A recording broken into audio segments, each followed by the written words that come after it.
ओम श्री गणेशाय नमः। श्री महालक्ष्म्यै नमः। ओम हिरण्यवर्णां हरणीं सुवर्णरजस्तरां चन्द्रां हिरण्यमयीं लक्ष्मीं जातवेदो म आवह। ताम आवह जातवेदो लक्ष्मीमनपगामिनीं यस्यां हिरण्यं विन्देयं गामश्वं पुरुखान्वहम्। अश्वपूर्वारथमध्यां हस्तिनादप्रमोदिनीं श्रियं देवीमुपुश्रिये श्रीमां देवी जुषस्तां। कांसोस्मितां हिरण्यप्रकारा माद्रां ज्वलन्तीं तृप्तां तर्पयन्तीं पद्ये स्थितां पद्मवर्णां तामिपोपव्यहे श्रियं।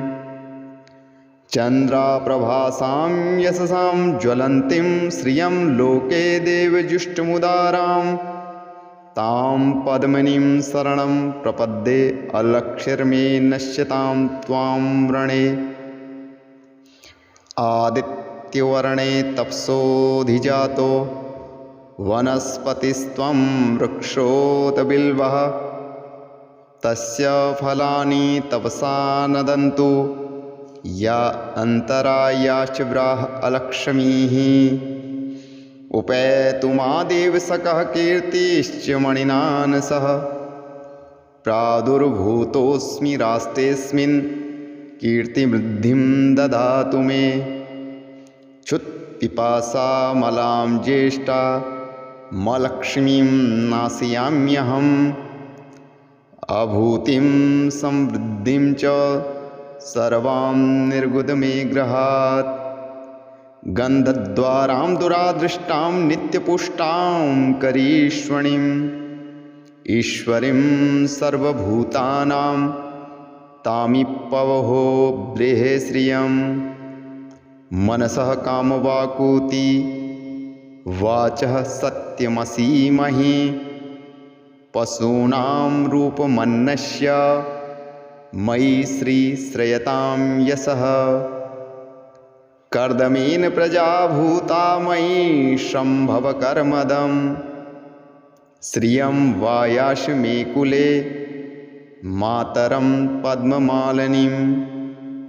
आपः सृजन्तु सिघ्नानि चिक्लितवसि मे गृहे निचदेवी मातरं श्रियं वायाश मे कुले।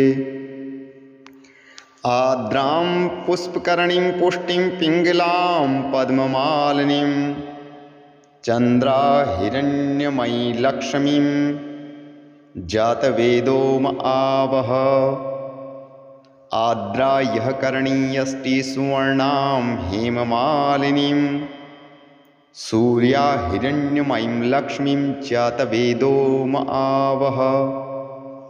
तां म आवह जातवेदो लक्ष्मीमनपगामिनीं यस्या हिरण्यं प्रभूतं गावो दास्वेष्वान् विन्देयं पुरुखान्वहम्। यः शुचिप्रयतो भूत्वा जुहुयादाज्यमन्वहम् सूक्तं पञ्चदशं च श्रीकामं सततं जपेत्।